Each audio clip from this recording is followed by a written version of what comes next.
Hey everybody, it's Harold from Living in the Hill Country. May 5th, 2022. Let's show you what we got going on in the garden.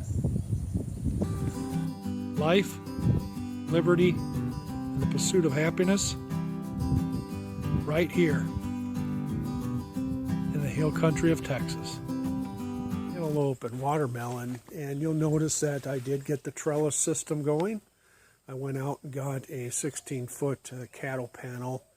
Added one more T-post. There's a total of 4 there now.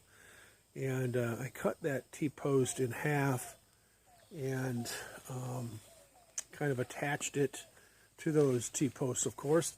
And look how the watermelon and the cantaloupe have reacted to this. Now, I've assisted them a little bit here, of course, by using some of the it's Velcro. It's gardening Velcro. It's about half an inch wide, and it comes in rolls, and you can cut to the length that you'd like. And then I've just assisted them, training them to extend or to grow up on the cattle panels or on the trellis system. And you'll see that they're doing really well. A lot of blossoms coming out on the cantaloupe. And I've only noticed one female, I believe it was. And it's somewhere over in here. I don't quite remember where it was. But I hand pollinated that to assist that. So we can maybe get some cantaloupe out of that. I've got pollinators flying around here. But every time I have the opportunity to assist them by hand pollination, I do that. So anyway, so they have really improved and really grown successfully over here so far. And hopefully we'll get to see some fruit from them. So, all right, so let's get on over, show you some changes I've made to the other garden area, and show you how those plants are going. So here we are. Here's the overview, and you can already tell that it's doing really well. You already noticed the changes that I've made. I got my strawberries out of those containers. I built a raised box for them. I lined the interior of the box with some plastic, and of course allowed for weeping, water weeping, and drainage, of course, and transplanted all the strawberries. Now, I did this about 3 days ago, and so far so good. They haven't keeled over, I guess you might say, and they're continuing to produce some strawberries. I've taken some more off of there, but you'll notice all of these. These are like seed pods from pecan trees. You'll notice them. I call them tree worms. They're not really alive. They fall from the pecan trees. You'll notice those throughout the garden because we have such large pecan trees in our yard. They just make a mess. But anyway, so here it is, the stand-up box, raised box for the strawberries. And I did save a couple more of them over here, just in these containers. When I transplanted them, I just saved a couple of them there, so that in case some of these did not make it, I could just go ahead and replant those other ones in here. Anyway, so that's where we are with that. That's the newest addition to the garden here. I would start over here. Here's our giant green peppers. They're still just stalling a little bit. I mean, they're growing, but they're stalling a little bit simply because of the fact that, you know, it's been a little bit chillier here these past few days. And so they just kind of stunt their growth a little bit. So no worries there. They'll come around when it starts warming up, which it's going to be doing in the next few days. So we should see an improvement on them. by about this time next week in the next video. Planted some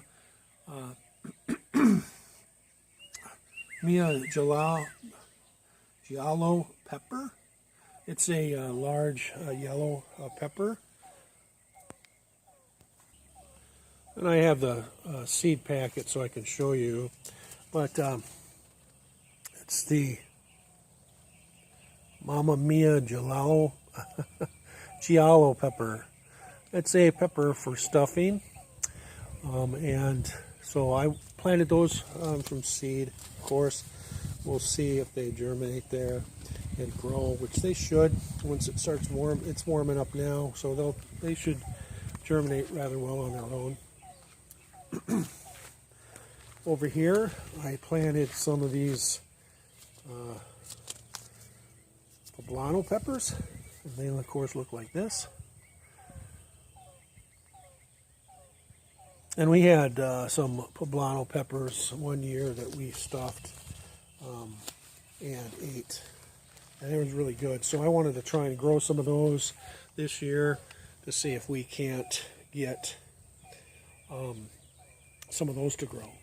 These are banana peppers, and of course they too, as well as the giant green peppers, are a little bit stunned in their growth because of the cooler weather.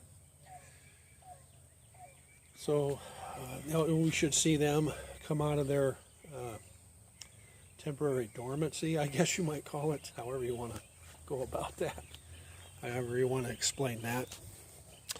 All right, so here's our salad bar, I guess you might say, our raised bed where we basically raise our salad materials, like the spinach that we have growing here.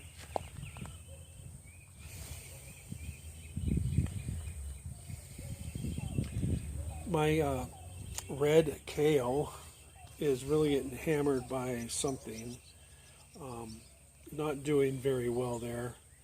I don't know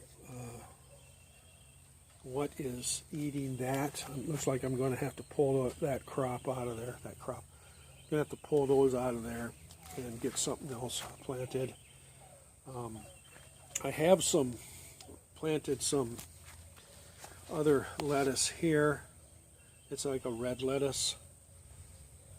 Okay. Our butternut, or butter crunch, excuse me, lettuce is growing. You remember last time over here I had that Tom Thumb lettuce. It just wasn't doing anything. So I planted some of this different type of lettuce here. Anyway, butter crunch lettuce. And then our prize head lettuce over here is doing really well, and it's very, very delicious. I've eaten quite a bit of that with sandwiches and stuff already. Doing really well. And then here's our iceberg lettuce. And you'll notice the screens, of course. Let me shake those tree worms off of there. Let me get a better shot. But anyway, the cross, this is just some bird netting that I put on there, as I explained in my last video. And then, of course, my Davenport carrots really starting to come alive. Here's my Clemson spineless okra.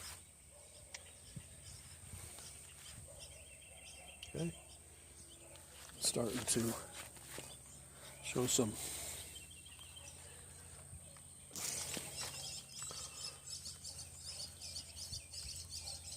flowering there. Nice to see that. We'll be getting some okra out of them pretty soon. And we'll just take you right over here to the red burgundy.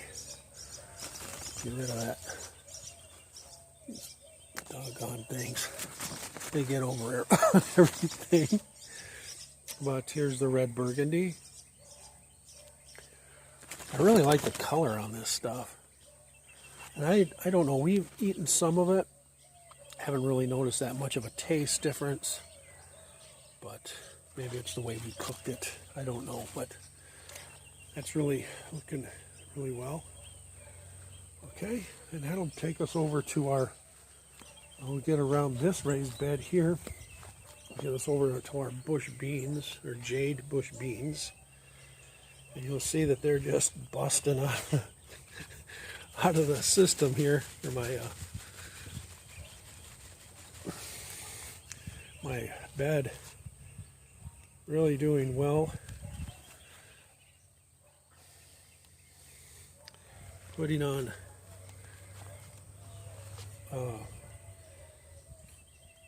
flowers, I guess you might say, or pot. Getting ready. Well, we're going to have just all kinds of beans, bush beans, and we really like bush beans, so I might be canning some of those, freezing those.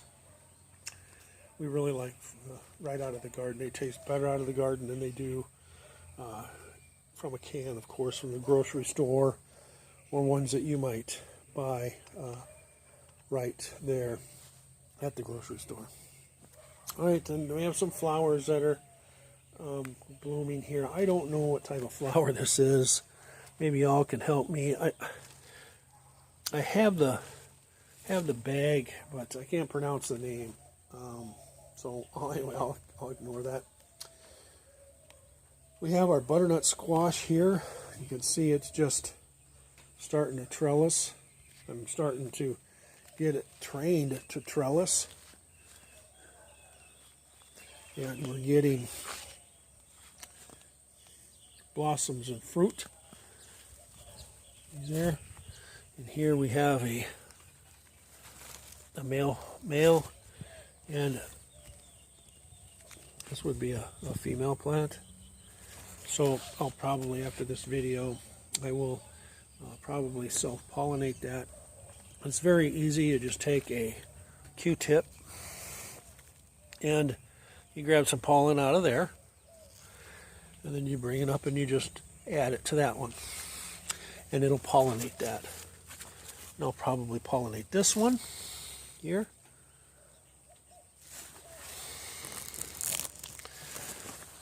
Okay, and that'll start producing a butternut squash. We'll see how the trellis system works for them. Here we have the yellow pear tomatoes, and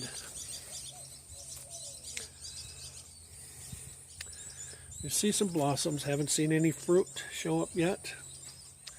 I don't know if that's because of a lack of pollinators in the area or what the case might be, but we should start seeing something. Warming up, so it's in a container.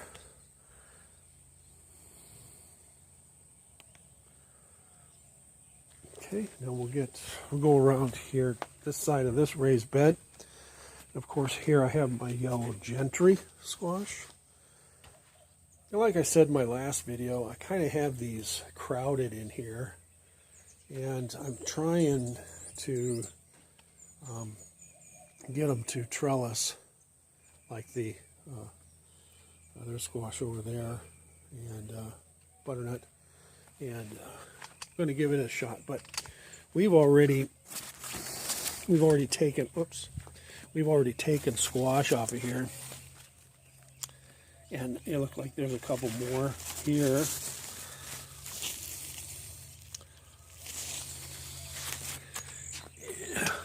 I'm sure there's one down in here. Yeah, that one right there.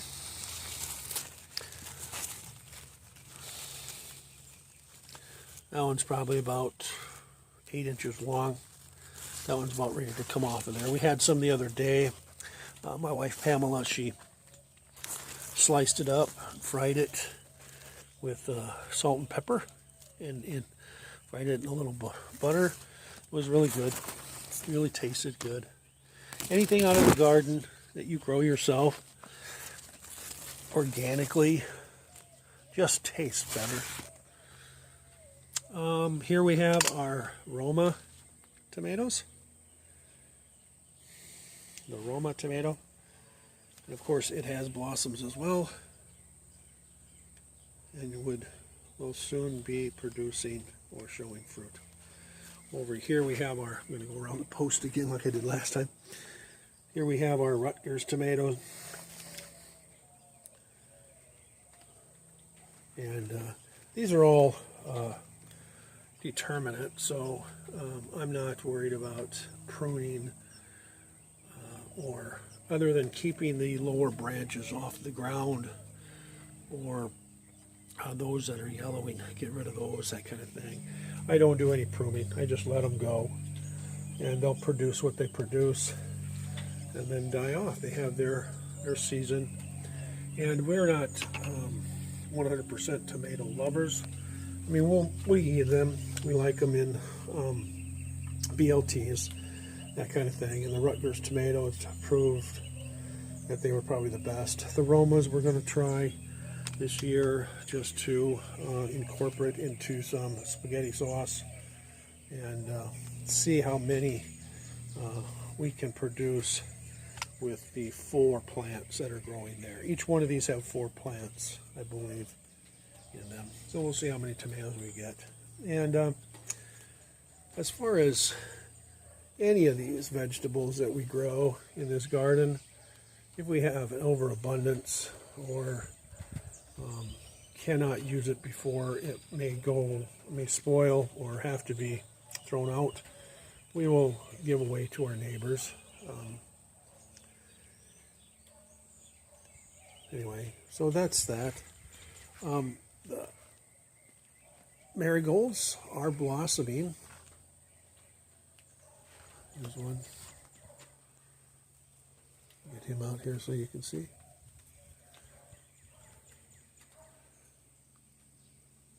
Like colorful.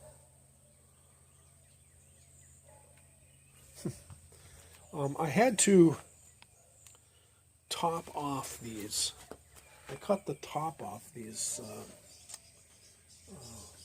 marigolds here because they were just, I mean, look how high, tall that one is. It hasn't produced anything yet, so I cut the top off, and now it's growing out, it's bushing out more. So I have to keep that in mind, and maybe top this one off again to create more of a bush than just a stalky flower. So let's go ahead and wander back here to the back.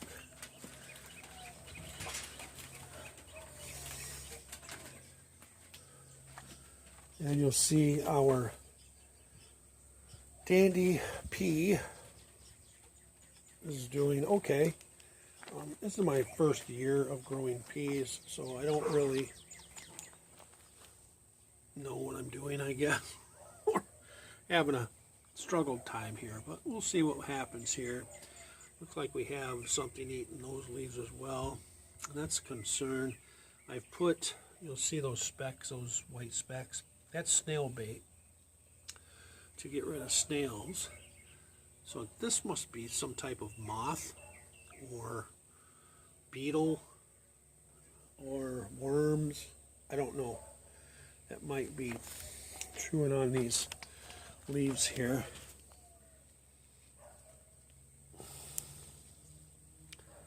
I don't see anything on the back.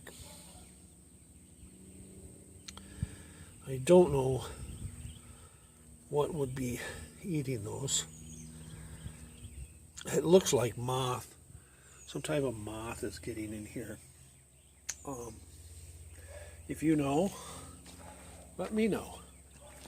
We'll learn this together. But it can devastate. It's devastating the kale, as you noticed. And now it looks like it's attacking the peas that we have back here. So might not have a very decent crop of peas. And the sweet corn is doing really well. The bamboo and string support system is holding those up really well. And I did go through and mound the base of the corn. You can tell from my shot there. I did mound up the dirt on the side to to help with the support, and that has helped. And as these grow, what I do with the string around these bamboo poles is I'll just grab it and move it up as I need to, like this. Bring that up, and I have 3 of them, so I can adjust that one in the center, then one on the end as needed. And I've been doing that, and it's helped support this corn, so it's doing really well.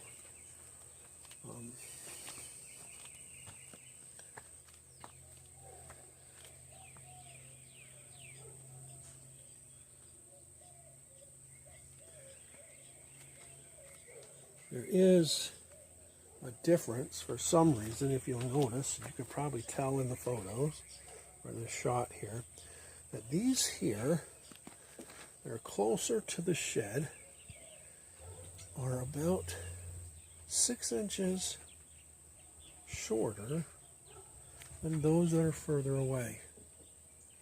Now, I don't know what is causing that. I mean, they get, I think, the same amount of sunlight, same amount of water. Maybe it's a soil difference. I don't know what the situation might be, but you'll notice these few stalks here, along here, are a lot shorter than what's back here. And so it's just a little bit funny to me. Anyway. So that's the short tour of the garden this May 5th, 2022. I hope you enjoyed it. As always, God bless you. I hope you have a wonderful day.